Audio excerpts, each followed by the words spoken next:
हरे कृष्णा हरे राम हरे कृष्णा हरे राम हरे कृष्णा हरे राम हरे कृष्णा हरे राम हरे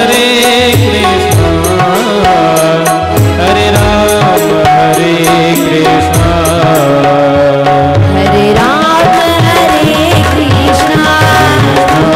हरे राम हरे कृष्णा हरि बोल राम हरे कृष्णा हरे राम हरे कृष्णा हरे राम हरे कृष्णा हरे राम हरे कृष्णा हरे राम हरे कृष्णा हरे राम हरे कृष्णा हरे राम हरे कृष्णा हरे राम हरे कृष्णा राम हरे कृष्णा हरे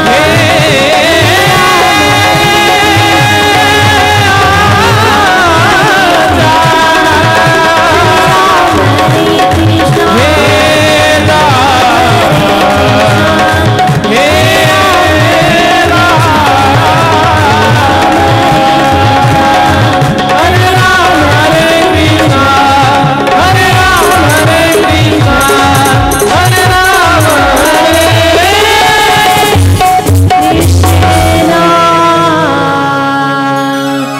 राजा रामचंद्र भगवान की जय। रामचरितमानस की जय। गोस्वामी तुलसीदास जी महाराज की जय। गौ माता की जय।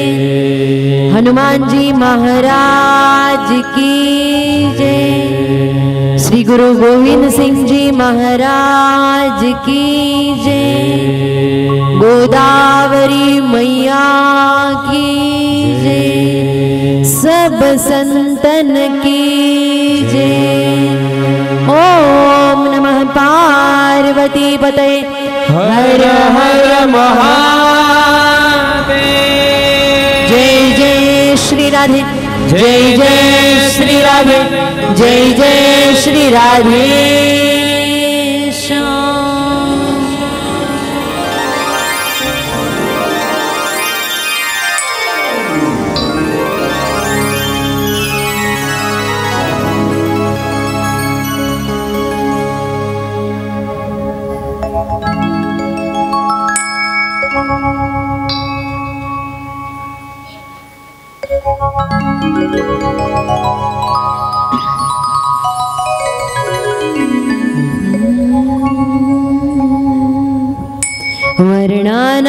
वर्णानामर्थसंगानां रसानां छन्दसामपि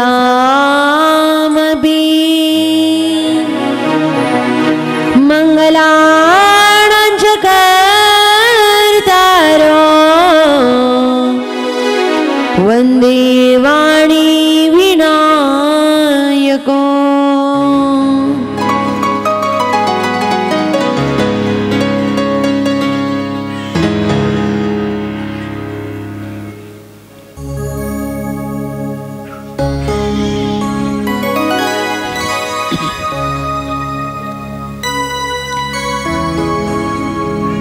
अकारण करुणावरुणालय भक्तवांछा कल्पतरू अखिल कोट ब्रह्मांड नायक सृष्टीचे माता धाता पितामह असणारे षडगुण ऐश्वर्य संपन्न पूर्णोत्तम भगवान रामचंद्रजींची वाङ्मयीन प्रतिमूर्ती रामचरित मानस कथा सप्ताहातील आजचा तृतीय दिवस। स्थान देवता, कुल देवता, ग्राम देवता, गुरु देवता, संत देवता, इष्ट देवता, सद्गुरु देवता, ब्राह्मण देवता सगळ्यांच्या आशीर्वादाने आपणा सर्वांच्या सहकार्याने आणि उपस्थितीने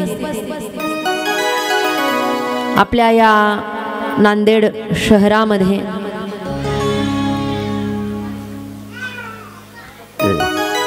आपण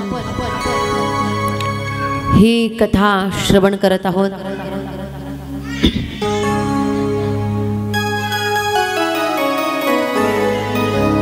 जी कथा भगवान परमात्म्याची प्राप्ती करून देणारी कथा आहे ती ही रामकथा आहे. अत्यंतिक दुःखाची निवृत्ती करून परम सुखाची प्राप्ती करून देणारी भगवान परमात्म्याची कथा असते. मोठं अहोभाग्य आपल्या सगळ्यांचं आहे की आपल्याला ही कथा श्रवण करायला मिळत आहे. आणि त्याही पेक्षा मोठं भाग्याचं लक्षण असं आहे की कथा सत्संग आणि कीर्तन हे सर्वाधिक प्रमाणात या भारत भूमीमध्येच श्रवण करायला मिळतात. आपण भाग्यवान आहोत की आपण या भारत भूमीमध्ये जन्माला आलेलो आहोत. त्याचं कारण ही भारत भूमी सर्वसामान्य नाही. ही भारत भूमी की ज्या भूमीमध्ये भगवान परमात्म्याचे सर्व अवतार झालेले आहेत ती ही भारत भूमी आहे. सर्वांगाने सनात असणारी भूमी ही भारताची भूमी आहे.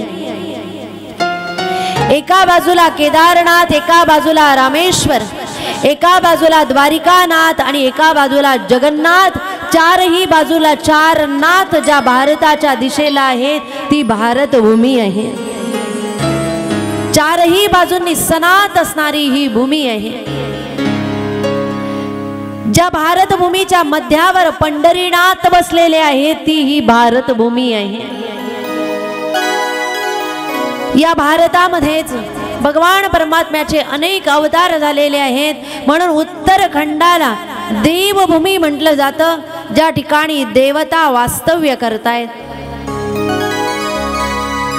ही भारतभूमी एवढी श्रेष्ठ, एवढी दिव्य आहेत की याच भारतभूमीमध्ये 12 ज्योतिर्लिंग आहेत, अष्टविनायक आहेत, 108 देवी भगवतीचे शक्तिपीठ आहेत. ही भारतभूमी आहे. या भारतभूमीमध्येच अनेक संत महात्म्यांचे अवतार झालेले आहेत. आणि सर्वाधिक अवतार ज्या भूमीमध्ये झाले ते सर्वाधिक अवतार झालेली जी भूमी आहे, संत महात्म्यांनी ज्या भूमीमध्ये अवतार अधिक धारण केलेले आहे ती जर कोणती भूमी असेल तर ही महाराष्ट्राची भूमी आहे. म्हणून महाराष्ट्र ही संतांची भूमी समजली जाते. ज्ञानोबराय, तुकोबराय, सर्व जाती धर्म पंथाचे सर्व महात्मे या भूमीमध्ये जन्माला आलेले आहेत. या महाराष्ट्राच्या धर्तीवर जन्माला आलेले आहेत. भारत हा एवढा श्रेष्ठ देश आहे की याच देशामध्ये सुसंस्कार संस्कृती बघायला मिळते. याच देशातले लोक कर्म धर्म पाप पुण्य पुनर्जन्म संत आणि देवता यांना मानणारे लोक सर्वाधिक आहे. अशी भूमी जर कोणती असेल तरी ही भारताची भूमी आहे. आणि आजचा दिवस एवढा आनंदाचा दिवस आहे. आज प्रजासत्ताक दिन आहे. खऱ्या अर्थाने भारत स्वतंत्र झालेला आहे. तो दिवस म्हणजे आजचा दिवस आहे. आणि आजच्या दिवसाला जो आपला तिरंगा आहे त्या तिरंग्याला आपण एक आनंदाचं प्रतीक, एक स्वातंत्र्याचं प्रतीक, भारताचा स्वाभिमानाचं प्रतीक म्हणून नतमस्तक होत असतो. तो झेंडा फडकवत असतो. या झेंड्यावरचे 3 रंग तुम्हा आम्हाला सांगतायत की जो एक रंग आहे भगवा रंग, या भारताला स्वतंत्र करण्यासाठी ज्यांनी बलिदान दिलेलं आहे, ज्यांनी रक्त सांडलेलं आहे, त्यांच्या बलिदानाची आठवण आणि जाणीव करून देणारा रंग म्हणजे भगवा रंग आहे. याच झेंड्यामध्ये असणारा एक रंग आहे पांढरा रंग. हा पांढरा रंग म्हणजे शांततेचं, सुव्यवस्थेचं, सधनतेचं प्रतीक म्हणजे पांढरा रंग आहे. सात्विकतेचं प्रतीक म्हणजे पांढरा रंग आहे. आणि या झेंड्यावरचा एक रंग आहे हिरवा रंग. हरित भूमी या देशामध्ये आहे आणि शेती करणारे सर्वाधिक लोक या देशामध्ये आहे. म्हणून हरित क्रांती आणि हरित भूमी शांततेचं प्रतीक आणि समानतेचं प्रतीक जर कोणतं असेल तर तो हिरवा रंग आहे. आणि त्याच्यामध्ये जे निळ्या रंगाचं चक्र आहे हे चक्र सुद्धा समानतेचं प्रतीक आहे. सर्वांना समान वागणूक या देशामध्ये दिली जाते म्हणून समानतेचं प्रतीक ते सुद्धा आहे. सर्व धर्म समभाव या देशामध्ये आहे. हे सर्व त्या भारताच्या झेंड्यामध्येच सामावलेलं आहे, त्याच्या रंगामध्ये सामावलेलं आहे. हा देश स्वतंत्र झाला आणि स्वतंत्र करण्यासाठी ज्यांनी बलिदान दिलं आणि आजही भारताच्या सीमेवर जेही सैनिक उभे आहेत, आज सुद्धा जे स्वतःच्या सुखांचा त्याग करून बलिदान देत आहेत ते त्या ठिकाणी उभे आहेत. म्हणून आपण आनंदाने या ठिकाणी दिवाळी, दसरा सर्व सण आनंदाने साजरा करू शकतो, कारण त्यांचा त्याग त्या ठिकाणी आहे. तारुण्य अवस्थेमध्ये असलेले ते सैनिक त्या ठिकाणी तैनात आहेत, देशाच्या सीमेवर उभे आहेत. शत्रूंचं समोर ते आयुध घेऊन उभे आहेत आणि देशाचं रक्षण करत आहेत. त्यांच्याही मागे परिवार आहे, त्यांचा त्याग आहेच, परंतु त्याच्या मागे त्यांच्या मागच्या आई वडिलांचा सुद्धा त्याग आहे.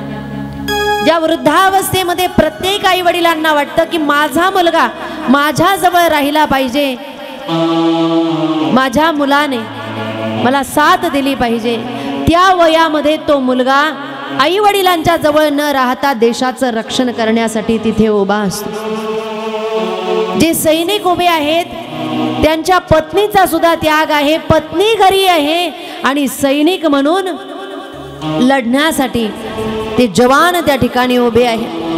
त्याग केवळ माता पित्यांचा आणि पत्नीचा नाही, जे बालक जन्माला येत आहेत त्यांच्या घरी त्यांना बापाचं सुख सुद्धा प्राप्त होत नाही. हा त्याग त्या लहान बालकांचा सुद्धा आहे की ज्यांचे वडील त्यांच्यापासून लांब राहतात आणि एवढा त्याग त्यांच्या जीवनातला आहे. तो त्याग कुणासाठी आहे? या भारत भूमीसाठी आहे. म्हणून त्यांच्या त्यागाचं स्मरण कमीत कमी नेहमी तर केलंच पाहिजे, परंतु आजच्या दिवसाला होणं फार गरजेचं आहे. काय त्याग आहे त्यांच्या जीवनात, कोणता त्याग त्यांनी केलेला आहे? प्राणांचं बलिदान केलेलं आहे.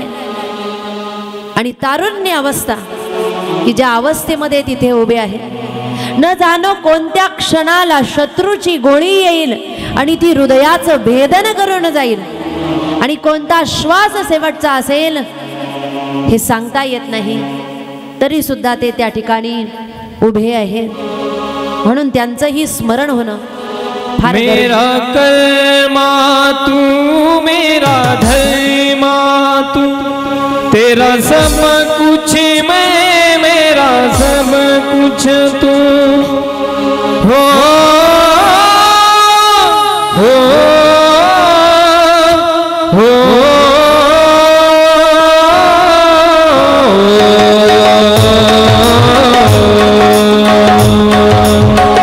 हर करम अपना करेंगे, हर करम अपना करेंगे, हे वतन तेरे लिए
वंदे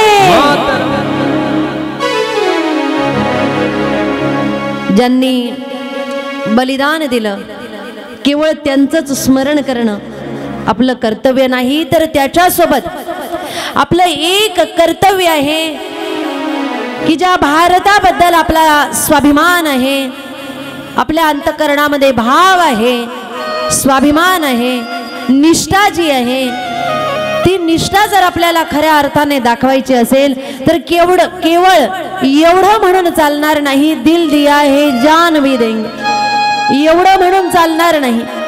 या भारतामध्ये राहत असताना भ्रष्टाचार जे करत असतील त्यांना भ्रष्टाचार न करू देणं ही सुद्धा भारताची सेवा आहे,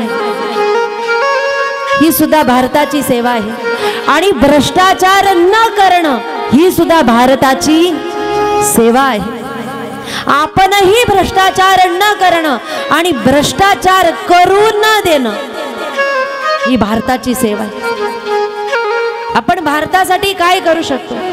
कमीत कमी भारतासाठी एवढं करू शकतो की भारत भूमीमध्ये जेही आपल्या निवडणुका होतात त्या निवडणुका होत असताना आपण धर्माचा विचार न करता योग्य व्यक्ती त्याला निवडून देत असताना टेबला खालून न घेता मतदान करणं ही सुद्धा एक प्रकारे भारताची खऱ्या अर्थाने सेवा आहे। दुसरं आपल्याला काही करता येणार नाही। जास्तीत जास्त आपण घरी बसलेले लोक काय करू शकतो? कमीत कमी टेबला खालून न घेता मतदान करताना तरी योग्य व्यक्तीला निवडून देणं ही सुद्धा एक प्रकारची भारताची सेवा आहे। कारण ज्यांना निवडून दिलं ते या भारताचे सेवक आहे आणि ते भारत भूमीला सांभाळणारे आहे। म्हणून कुणाच्या हातामध्ये भारताला द्यायचंय हे आपल्या हातामध्ये असतं। आपल्या भारताला कुणाच्या हातामध्ये द्यायचंय हे आपल्या हातामध्ये असतं। एवढ्या गोष्टी जरी आपण लक्षात ठेवल्या तरी सुद्धा दिल दिया है जान देण्याची गरज नाही, एवढं जरी आपण सांभाळलं तरी आपल्यासाठी भरपूर आहे। म्हणून या भारताच्या भूमीला आपण त्रिवार नमन करून आपल्या कथेकडे वळणार आहोत। राम अवतार या भारत भूमीमध्ये झालेला आहे, हे अहोभाग्याचं लक्षण आहे। त्या राम प्रभूंनी अवतार का धारण केलेला आहे याच्या मागे कारण आहेत। भगवान परमात्मा या पृथ्वी तलावर का अवतरित झालेले आहे त्याच्या मागे कारण आहे, त्याची पार्श्वभूमी आहे। आणि ती पार्श्वभूमी समजून घेत असताना आपण रामकथेमध्ये प्रवेश करण्याच्या आधी भगवान महादेव आणि देवी पार्वतीच्या विवाहाचं वर्णन श्रवण केलं।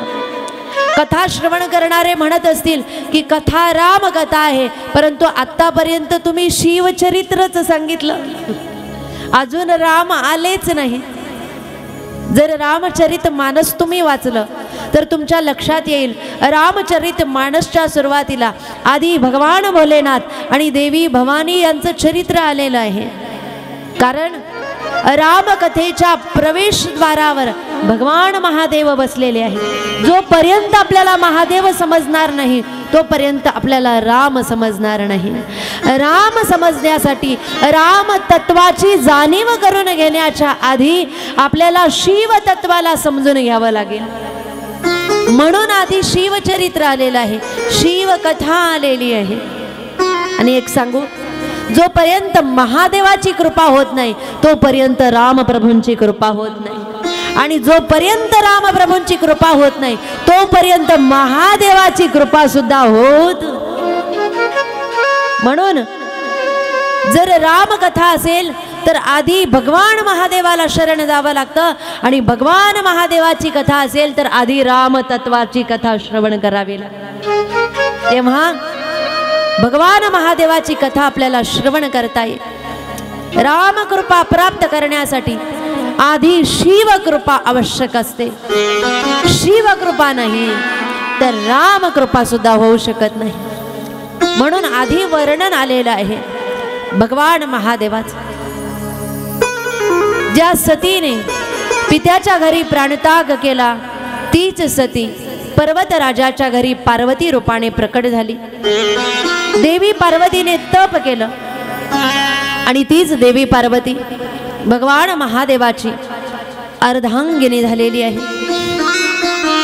देवी पार्वतीचा भगवान महादेवाबरोबर सानंद विवाह सोहळा संपन्न झाल्यानंतर देवी पार्वतीची विदाई झालेली आहे आणि ज्या ठिकाणी आनंद उत्सव साजरा होत होता त्या ठिकाणी आता दुःखाचं वातावरण निर्माण झालं। गोस्वामी तुलसीदासजी महाराज म्हणतायत, हर गिरिजा कर भयउ विवाहु सकल भुवन भरी राहाऊ छाऊ। हा विवाह होत असताना संपूर्ण भवनामध्ये उत्साह होता, परंतु तो उत्साह कुठेतरी शिथिल झाला। त्याचं कारण देवी पार्वती महादेवाच्या सोबत कैलास पर्वताकडे निघालेले आहेत आणि जेव्हा ही विदाई होऊ लागली त्यावेळेस मैनादेवी रुदन करू लागल्या। हिमाचल राज रडू लागले। हिमालय म्हणजे निश्चल, पर्वत म्हणजे न हलणारा निश्चल, जो कधीही हलत नाही, जो कधीही द्रवीभूत होत नाही, परंतु तो पर्वत सुद्धा एका मुलीच्या विदाईच्या वेळेस द्रवीभूत झाला आणि हिमाचल राज सुद्धा रुदन करू लागले।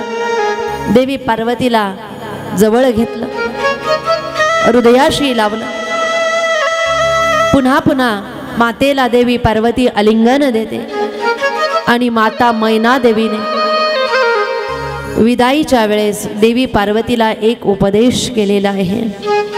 माता मैना म्हणतायत, हे पार्वती, आता तुझा विवाह झालेला आहे, तू महादेवासोबत म्हणजे पती सोबत जाणार आहे, परंतु विवाह झाल्यानंतर तुला काही नियमांचं पालन करावं लागेल।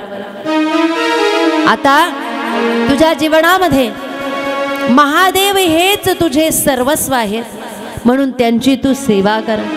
मैनादेवी म्हणतायत, करेहु सदा शंकर पद पूजा, करेहु सदा शंकर पद पूजा। नारी धर्मपति देहु न दूजा, नारी धर्मपति देहु न दूजा। मैनादेवी सांगतायत, करेहु सदा शंकर पद पूजा। महादेव हेच तुझे सर्वस्व आहे। विवाह झाल्यानंतर स्त्रीचा देव जर कोणता असेल तर पती हाच स्त्रीचा देव आहे। तिला दुसऱ्या देवाची भक्ती करण्याची गरज नाही। पतीची सेवा केली, पातिव्रत्य धर्माचं आचरण केलं, पालन केलं, तरी सुद्धा तिला भगवान परमात्मा भेटू शकतात। म्हणजे चार भिंतीच्या आत राहून स्त्री परमार्थ करू शकते। कोणता? पती सेवा। पती परायण होऊन जर स्त्री राहिली तर स्त्रीचा उद्धार तिला आहे त्या ठिकाणीच तिचा उद्धार होतो। तिला बाकीचे तीर्थस्थान फिरायची गरज नाही। पती हाच देव आहे, म्हणून पतीची सेवा करण्याचा उपदेश मैनादेवी देतायत आणि म्हणतायत, नारी धर्मपती देऊ न दूजा। नारी धर्म काय आहे, तिचा दुसरा देव कुणीही नाही, म्हणून पतीची सेवा कर। पती कसाही असला तरी पत्नीने कधीही पतीचा त्याग करायचा नसतो। ग्रंथामध्ये वर्णन आलेलं आहे, पती कसाही जरी असला, दुःशिलो दुर्भोगो वृद्धो जडो रोग्य धनोपि वा पती श्री विरहातव्यो लोके सुविरपातकी। पती कसाही असला, कसा? दुःशिलो, दुःशिलाचा म्हणजे शीलभंग ज्याचं झालेला आहे, जो शीलवान नाही। दुर्भगो, दुर्भाग्य जरी असला, वृद्ध तो वृद्ध जरी असला, जडो म्हणजे बुद्धिहीन जरी असला, रोग्य रोगी जरी असला, धनोपिवा निर्धन जरी असला, तरी सुद्धा पत्नीने कधीही पतीचा त्याग करायचा नसतो. हा पत्नीचा धर्म आहे. आज थोडा जरी स्त्रीला त्रास झाला, थोडे जरी काही कमी जास्त झालं, तरी सुद्धा घटस्फोट घेतायत स्त्रिया आणि पुरुष सुद्धा. का तर तुमच्या आईने त्रास दिला म्हणून मी तुमच्या सोबत राहणार नाही. एकदा विवाह झाला आणि आपल्या नशिबाला जे आलं ते आपले जे भोग आहेत ते आपल्याला आजही भोगावे लागतील, त्याच्या पुढच्या जन्मीही भोगावे लागतील, नाहीतर त्याच्या पुढच्या जन्मी सुद्धा भोगावे लागतील. म्हणून रणांगणातून पळून जाता येणार नाही. तुम्ही कुठेही जरी असलात तरी भोग सुटणार. म्हणून एकदा की विवाह झाला, कमी जास्त परिस्थिती घरामध्ये थोडीफार असली तरी सुद्धा पत्नीने पतीचा त्याग करायचा नाही आणि पतीने सुद्धा पत्नीचा त्याग करायचा नसतो. केवळ हा धर्म स्त्रियांनीच सांभाळायचा आहे असं नाही. एक स्त्रीचा विवाह झाल्यानंतर जेव्हा ती घरामध्ये येते त्यावेळेस पुरुषालाही तिची किंमत असली पाहिजे की जी माझ्या घरामध्ये आई वडिलांचा त्याग करून, कुळाचा त्याग करून आलेली आहे, सगळ्या घरदाराचा त्याग करून आलेली आहे, माझ्यासाठी आलेली आहे ना, म्हणून हिला सांभाळणं, तिला सुखी ठेवणं हे माझं कर्तव्य आहे. हे पुरुषाला सुद्धा समजलं पाहिजे.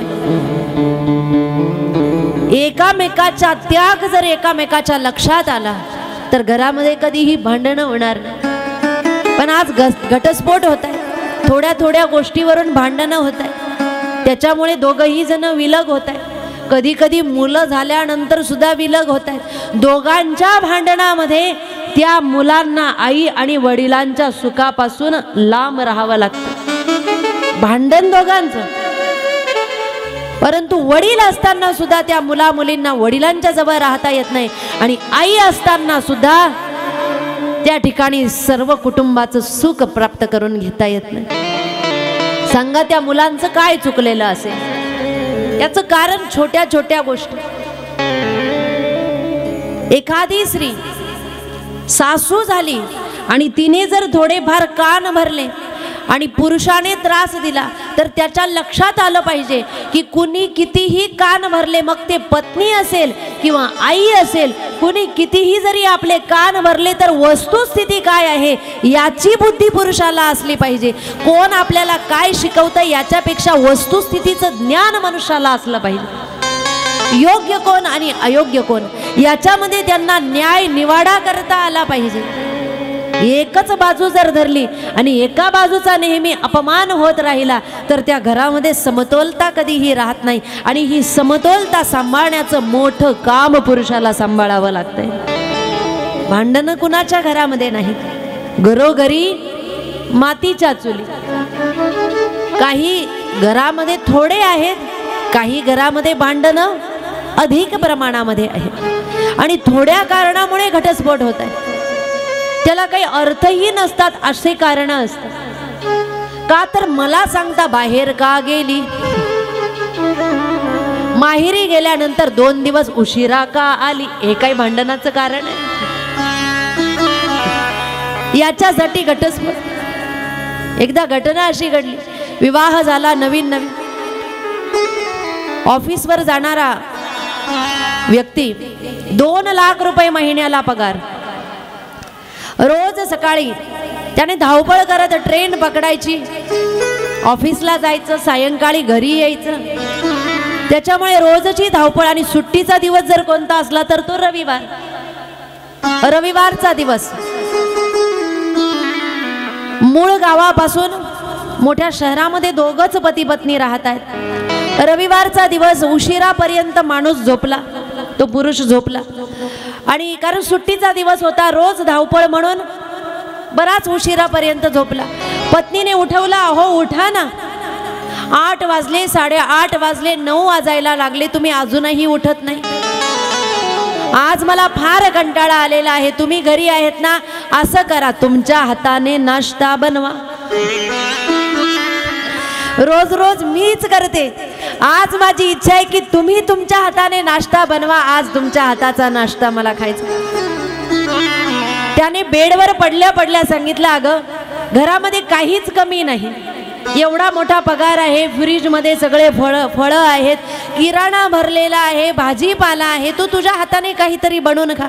नाही म्हटले, मला कंटाळा आलेला. त्याने सांगितलं, हे बघ बिल्डिंगच्या खाली हॉटेल आहेत, तुला जो नाश्ता लागेल तू स्वतः जाऊन घेऊन ये आणि खा, आज काही मला उठवू, आज सुट्टीचा दिवस आहे, निदान आजच्या दिवस तरी मला झोपू दे. रोज पहाटे उठलं की धावपळ, प्रवास, ड्युटी, पुन्हा घरी, आज मला उठवू नको. ती म्हटली, नाही काही जरी झालं मी कुठेच जाणार नाही, तुम्हीच उठा आणि तुमच्या हाताने नाश्ता. त्याला राग आला, बरमुडा आणि बनियनवर निघाला तो. म्हटले जातो आता आणि घटस्फोटच घेतो. निघाला, वकिलांच्या घरी गेला तो व्यक्ती. का? घटस्फोट घेण्यासाठी. 2-3 तासानंतर तो व्यक्ती घरी आला आणि घरी आल्यानंतर डायरेक्ट किचन मध्ये गेला आणि कांदे कापायला लागला. पत्नीने विचारलं, का हो तुम्ही घटस्फोट घेण्यासाठी गेलेला होतात ना, काय झालं? वकिलाकडे गेला होतात ना. त्याने उत्तर दिलं, म्हटले आज रविवार आहे ना, सुट्टी आहे म्हणून वकील सुद्धा भांडे घसत होते. आता वकिलांची अशी स्थिती आहे म्हटल्यानंतर मला नाश्ता बनवायला काही हरकत? तुम्ही असं करू?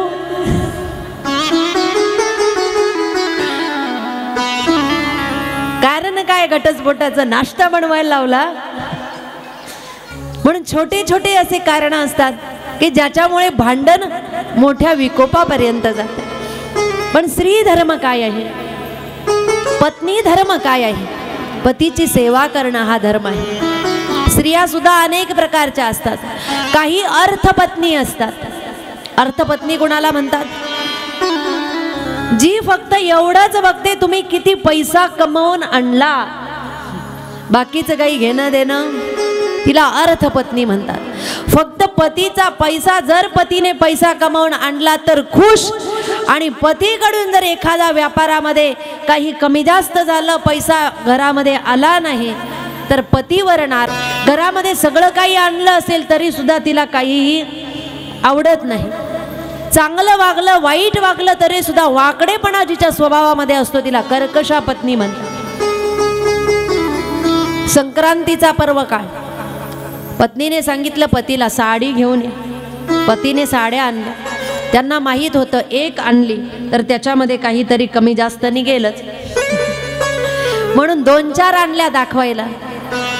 त्या साड्या बघितल्या आणि पत्नीने सांगितलं ह्या साडीचा कापड चांगला आहे आणि ह्या साडीचा कलर चांगला आहे,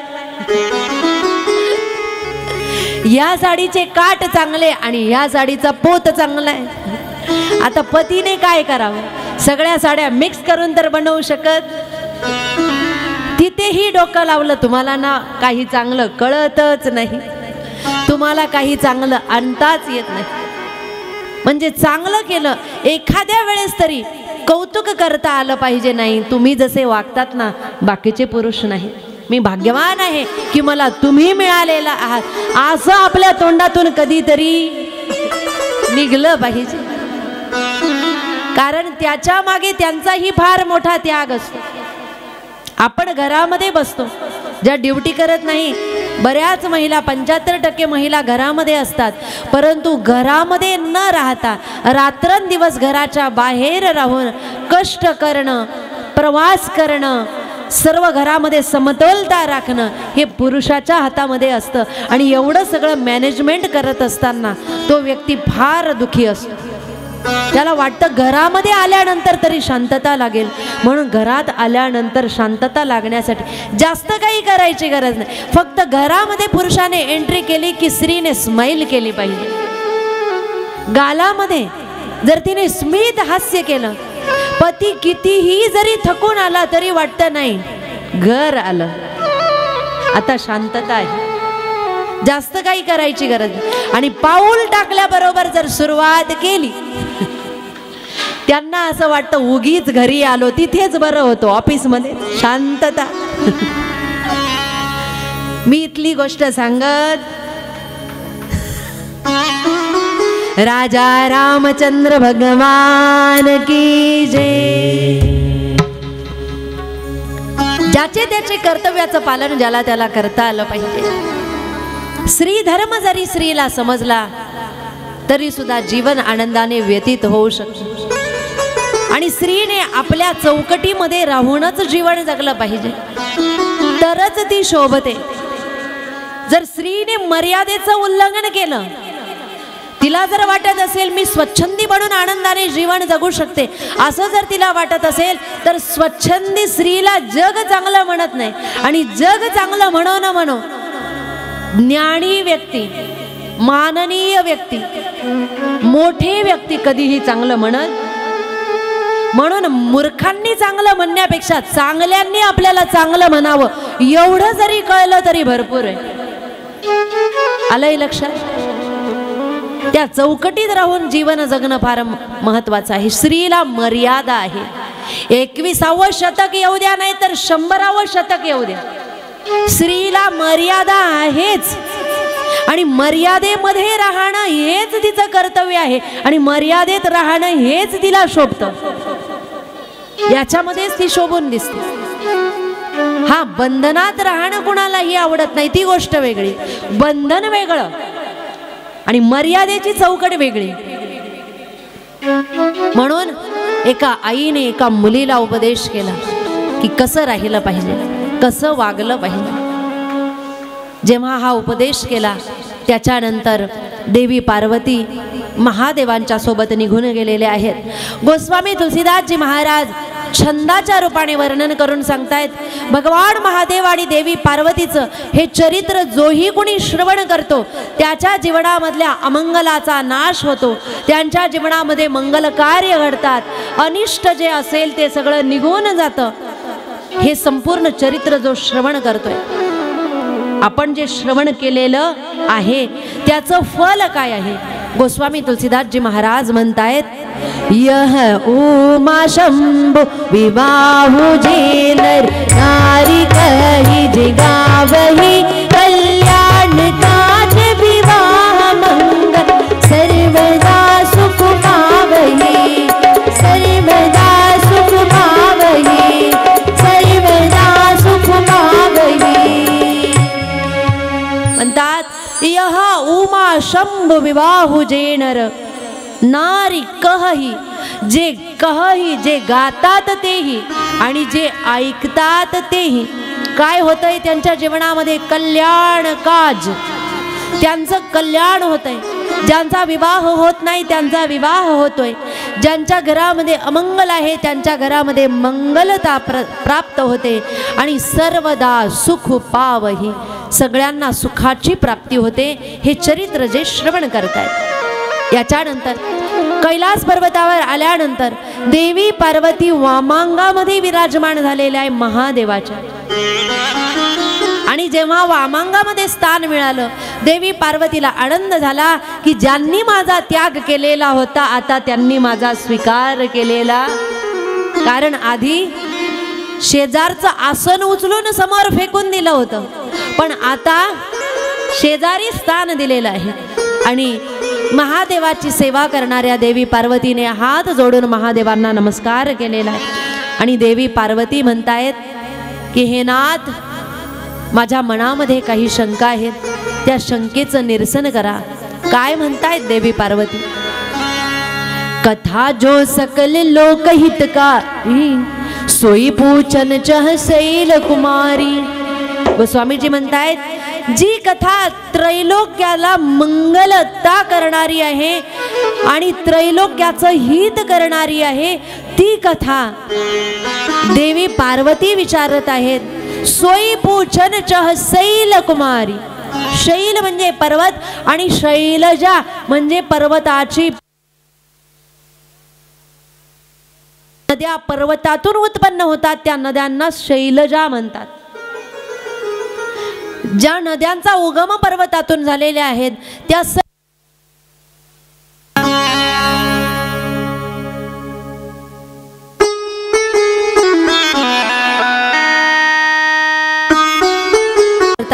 आता या ठिकाणी शैलजा शब्द का वापरलेला आहे? कारण देवी पार्वतीच्या माध्यमातून भगवान महादेवाच्या मुखातून राम कथा रूपी गंगा उत्पन्न होणार आहे. म्हणून उत्पन्न करणारी जर कोणती असेल तर ती पार्वती आहे. म्हणून पार्वती शब्द न वापरता शैलजा शब्द वापरलेला आहे. आता एका नदीचा उगम देवी पार्वती करणार आहेत म्हणून शैलजा शब्द वापरलेला आहे. काय विचारतायत देवी पार्वती? नाथ, माझ्या मनामध्ये एक शंका आहे. योगी जपी तपी संन्यासी ज्या रामाचं चिंतन करतात आणि जे अयोध्याधिपती दशरथजींचे पुत्र राम आहेत ते राम आणि ते राम जे संन्यासी जे महात्मे ज्यांचं नाम घेतात ते राम वेगवेगळे आहेत की एकच आहे? हा प्रश्न देवी पार्वतीने हाच प्रश्न विचारला होता. कोणी आठवतंय का? कोणी विचारला होता? भरद्वाजजी ऋषींनी याज्ञवल्क्यजींना तीर्थराज प्रयाग या ठिकाणी हाच प्रश्न विचारला होता. आणि याज्ञवल्क्यजींनी सांगितलं की जो प्रश्न तुम्ही विचारताय तोच प्रश्न एकदा पार्वतीने महादेवाला कुठे विचारला, का विचारला, कधी विचारला याचं उत्तर देताना एवढा कथाभाग याज्ञवल्क्यजींनी भरद्वाजजींना सांगितलेला आहे. कुठे? प्रयाग या ठिकाणी.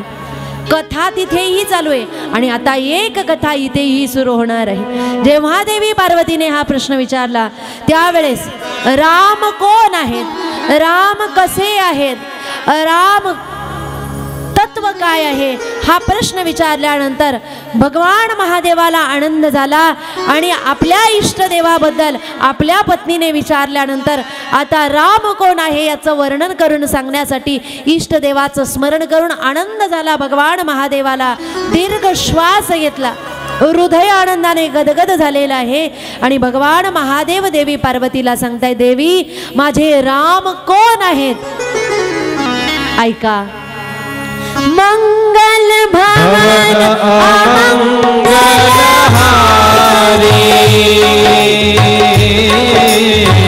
मंगल भवन अमंगलहारी,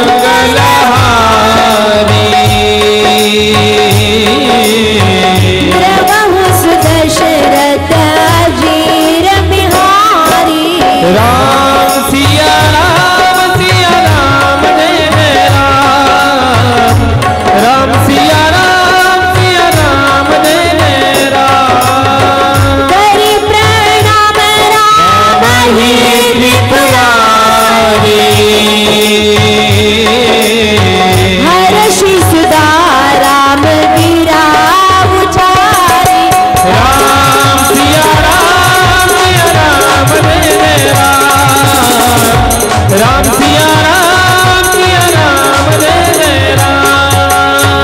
धन्य धन्य गिरिराज कुमारी, तुम समान नहीं को उपकारी.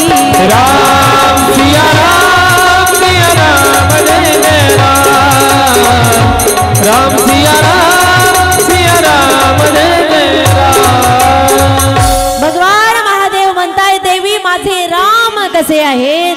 मंगल भवन अमंगलहारी, द्रवहु सुदशरथ अजीर बिहारी. अमंगलाचा नाश करणारे, जीवनाला मंगल बनवणारे, संपूर्ण जीवन मंगलमय बनवणारे माझे राम आहे. द्रवहु सुदशरथ अजीर बिहारी. दशरथजींचे पुत्र माझे राम आहेत. कोण आहे माझे राम असं वर्णन करत असताना भगवान महादेव पुन्हा पुन्हा नमस्कार करतायत राम ब्रह्मना. करी प्रणाम राम ही त्रिपुरारी. त्रिपुरारी म्हणजे महादेव पुन्हा पुन्हा नमस्कार करतायत. हर्षी सुधा राम गिरा उचारी. पुन्हा पुन्हा हर्षयुक्त अंतकरणाने राम राम या नामाचं चिंतन करतायत आणि म्हणतायत, देवी तुम्ही धन्य आहात की तुम्ही माझ्या इष्टदेवाबद्दल प्रश्न विचारलेला आहे. हे देवी माझे इष्टदेव कसे आहेत याचं वर्णन मी तुम्हाला सांगतोय, परंतु तुम्ही हा जो प्रश्न मला विचारलेला आहे ना, याच्यामुळे मी तुम्हाला लाख लाख वेळेस धन्यता देतोय. 2 वेळेस धन्य धन्य शब्द वापरलेला आहे. धन्य धन्य गिरिराज कुमारी, हे पर्वतपुत्री तुम्ही धन्य आहात. 2 वेळेस धन्य शब्द का वापरला? त्याचं कारण, एक वेळेस धन्य शब्द वापरला की देवी मी कथा सांगणार आहे म्हणून मी धन्य होणार आहे, आणि तुम्ही कथा श्रवण करणार आहात म्हणून तुम्हीही धन्य होणार आहे. म्हणून 2 वेळेस धन्य धन्य शब्द वापरलेला आहे. कथा श्रवण करत असताना 3 जणांच्या पदरामध्ये पुण्याची प्राप्ती होत असते. 3 जणांचा उद्धार होत असतो. कुणाचा? वसुदेव कथा प्रश्न पुरुषांतीन त्रीन पुनातिहि, वक्तारं प्रेक्षकां श्रोत्रेयो तत्पादसलिलौ यथा. भगवान परमात्म्याची कथा श्रवण करत असताना 3 जणांच्या पदरात पुण्य पडतंय. 3 जणांचा उद्धार होतोय. कोणाचा? एक कथा सांगणारे वक्ता, एक कथा श्रवण करणारे श्रोता, आणि एक कथेचं आयोजन करणारे आयोजक. तिघांचाही उद्धार होत असतो. पुरुषान त्रीन पुनातिहि, तिघांचाही उद्धार होत असतो. तिघांच्याही पदरामध्ये पुण्य प्राप्त होत असतं. म्हणून धन्यता दिलेली आहे. आणि जेव्हा भगवान रामचंद्रजींबद्दल कथा विचारली, आता भगवान भोले बाबांच्या मुखारविंदातून रामकथा प्रकट होते. भगवान भोले बाबा यांच्या मुखातून आता रामकथारूपी गंगा बाहेर पडते. एक गंगा आहे जी महादेवाच्या जटेतून निर्माण झालेली आहे, आणि एक गंगा आहे जी महादेवाच्या मुखारविंदातून प्रकट झालेली आहे. जी जटेतून उत्पन्न झालेली गंगा आहे, ती गंगा कशी आहे? म्हणतात जी जटेतून उत्पन्न झालेली गंगा आहे ती द्रवरूप गंगा आहे. ती गंगा जेव्हा या पृथ्वी तलावर वाहायला लागली, त्यावेळेस त्या गंगेच्या तीरावर राहणाऱ्या लोकांना त्याचा फायदा झाला. जेही त्या गंगेमध्ये स्नान करायला जातात त्यांचेही पाप ताप नाहीसे होतात. परंतु त्या गंगेला एक प्रकारची मर्यादा आहे. कशी मर्यादा आहे? ज्याला स्नान करायचं असेल त्याला ज्या ठिकाणी गंगा आहे त्या ठिकाणापर्यंत जावं लागतं, कारण प्रत्येक गावाच्या बाजूने ती गंगा वाहत नाही. दुसरी गोष्ट, ज्यांना स्नान करायचं आहे त्यांच्या अंतःकरणामध्ये भाव पाहिजे, तेव्हा पुण्याची प्राप्ती होते. तिसरी गोष्ट, ज्यांना स्नान करायचं आहे ते जर आजारी असतील, त्यांना ताप आलेला असेल, नदीमध्ये जास्त वेळ स्नान केला तर अजून ताप वाढेल, अजून आजारी पडणार. चौथी गोष्ट, जास्त नदीच्या प्रवाहामध्ये गेले तर पाय घसरून पडू शकतात आणि मोठ्या प्रवाहामध्ये वाहून जाऊ शकतात. नाकातोंडात पाणी गेलं तर मृत्यू सुद्धा होऊ शकतो. म्हणजे त्या द्रवरूप गंगेला एक प्रकारची मर्यादा आहे. परंतु एक कथा गंगा जी आहे, जी महादेवाच्या मुखारविंदातून प्रकट झालेली आहे, त्या गंगेमध्ये स्नान करण्यासाठी कोणत्याही प्रकारची मर्यादा, कथा श्रवण करायची असेल एवढं सोपं झालेलं आहे. कथा वाचकांना फोन केला की कथा वाचक गावात, आणि लगेच कथा श्रवण करता येते. कथा श्रवण करणं आता फारसं कठीण झालेलं नाही. आपल्याकडे प्रसारित माध्यम सुद्धा हे टीव्हीवर चॅनल लावलं, संस्कार, आस्था भजन, दिव्य दिशा साधना, पारमार्थिक चॅनल लावले की लगेच आपल्याला मोठमोठ्या दिव्य महात्म्यांच्या मुखारविंदातून कथा श्रवण करता येते. एवढं सोपं झालेलं आहे. आणि या कथा गंगेमध्ये स्नान करण्यासाठी कोणत्याही प्रकारची मर्यादा नाही. आजारी असेल, चांगले असेल, पापी असेल, पुण्यवान असेल, लहान असेल, मोठा असेल, कोणत्याही जाती धर्माचा पंथाचा असेल, ज्ञान मंडपामध्ये येऊन बसले की लगेच कथा श्रवण करता येते. आणि कथेने बाह्यमळ द्रवरूप गंगेने जाईल, परंतु कथेने अंतर्मळ नाहीसा होत. कथा ही अंतर्बाह्य शुद्ध करणारी आहे. म्हणून द्रवरूप गंगेपेक्षाही ही ज्ञान गंगा अतिशय पवित्र आहे, उद्धारक आहे, महत्वपूर्ण आहे. फक्त या गंगेसाठी एकच नियम आहे. कथा जर श्रवण करायची असेल तर कानपूर लाईन चांगली पाहिजे, एवढा एकच नियम आहे. काय? कानपूर लाईन चांगली पाहिजे. एवढं व्यवस्थित असलं की ही गंगा सगळ्यांच्या हृदयापर्यंत पोहोचते.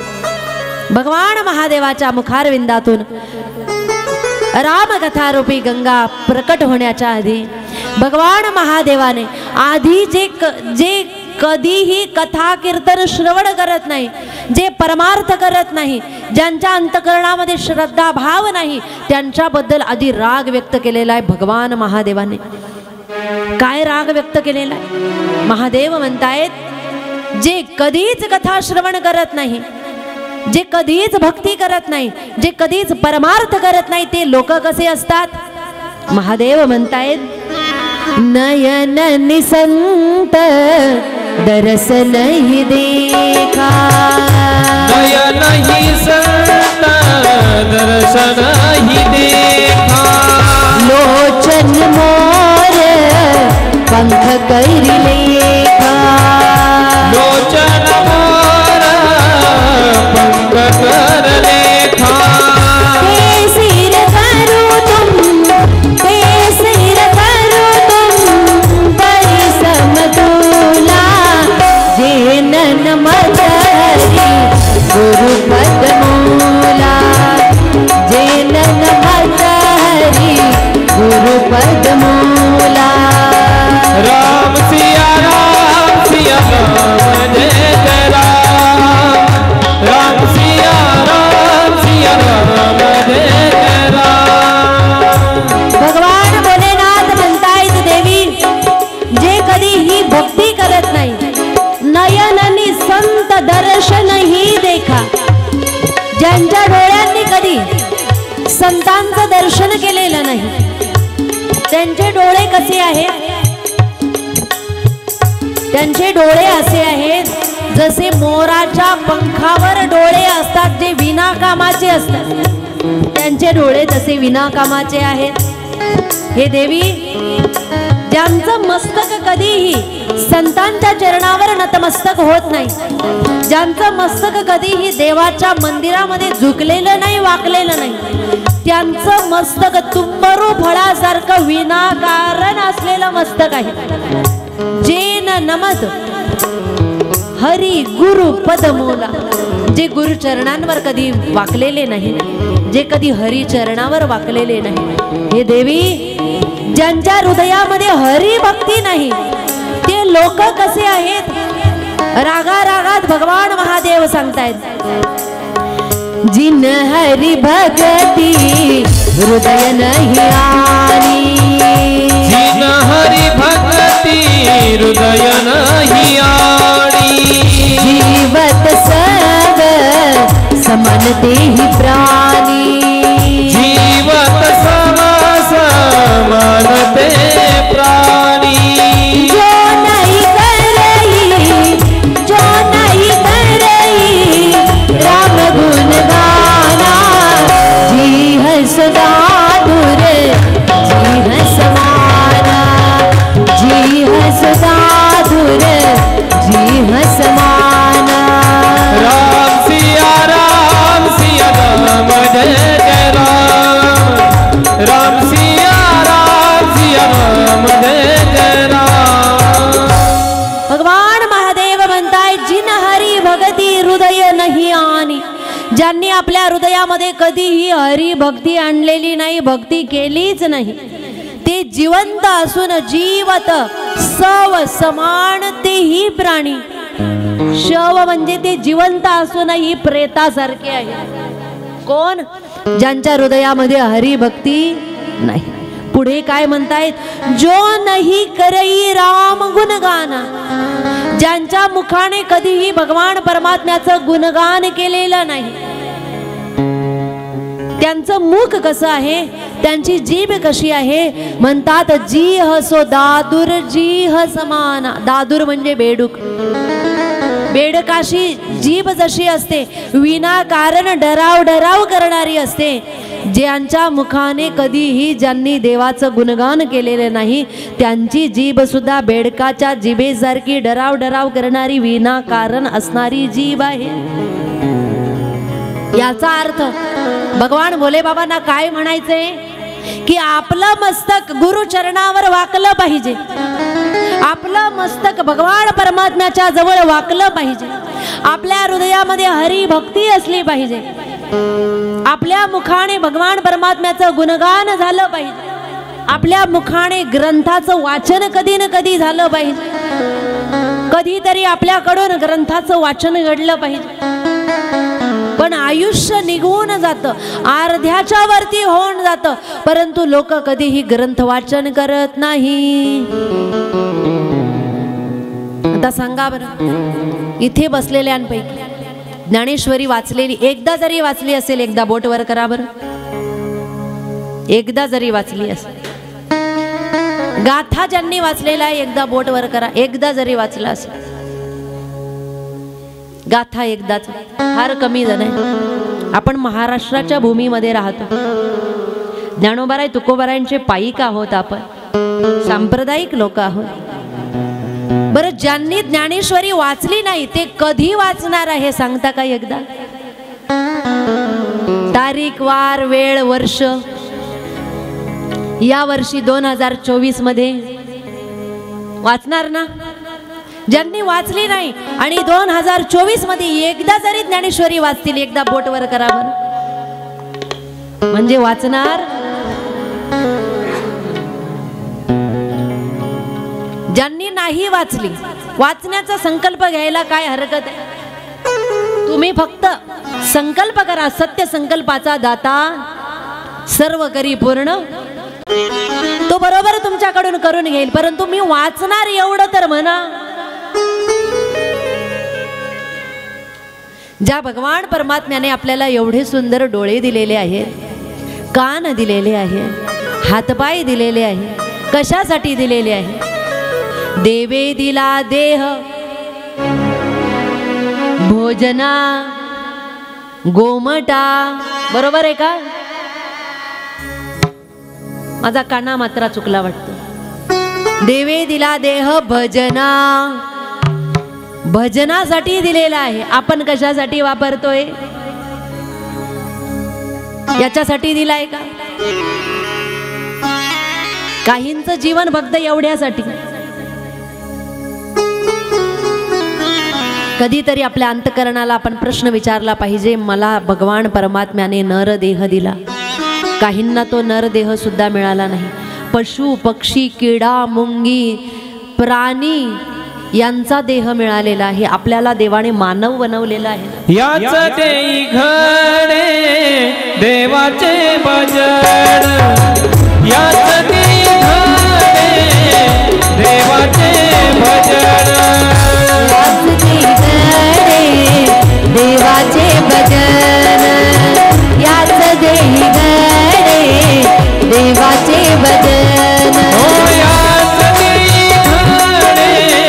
देवाचे भजन, याच देई घडे देवाचे भजन, याच देई घडे देवाचे भजन, याच देई घडे देवाचे भजन.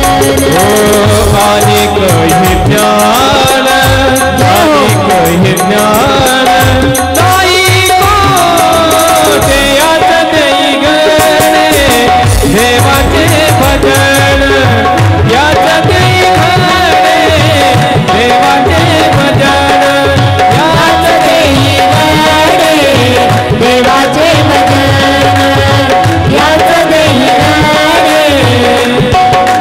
देवाचे भजन. याच देहामध्ये भजन करता येतं, भक्ती करता येते, परमार्थ करता येतो. किडा, मुंगी, पशु, पक्षी, जीव जंतूचा देह जर मिळाला तर भक्ती करता येत नाही, भजन करता येत नाही. चांगलं काय, वाईट काय, योग्य काय, अयोग्य काय, धर्म काय, अधर्म काय, पाप काय, पुण्य काय, याचं ज्ञान इतर देहामध्ये मिळत नाही. हे ज्ञान फक्त या देहामध्ये मिळतंय. म्हणून हा देह जर आपल्याला मिळालेला आहे ना, तर आपण सावधानतेने जीवन जगलं पाहिजे. आपण सावधानतेने असं जीवन जगलं पाहिजे की आपल्याकडून उठता बसता चालता बोलता नामस्मरण घडलं पाहिजे.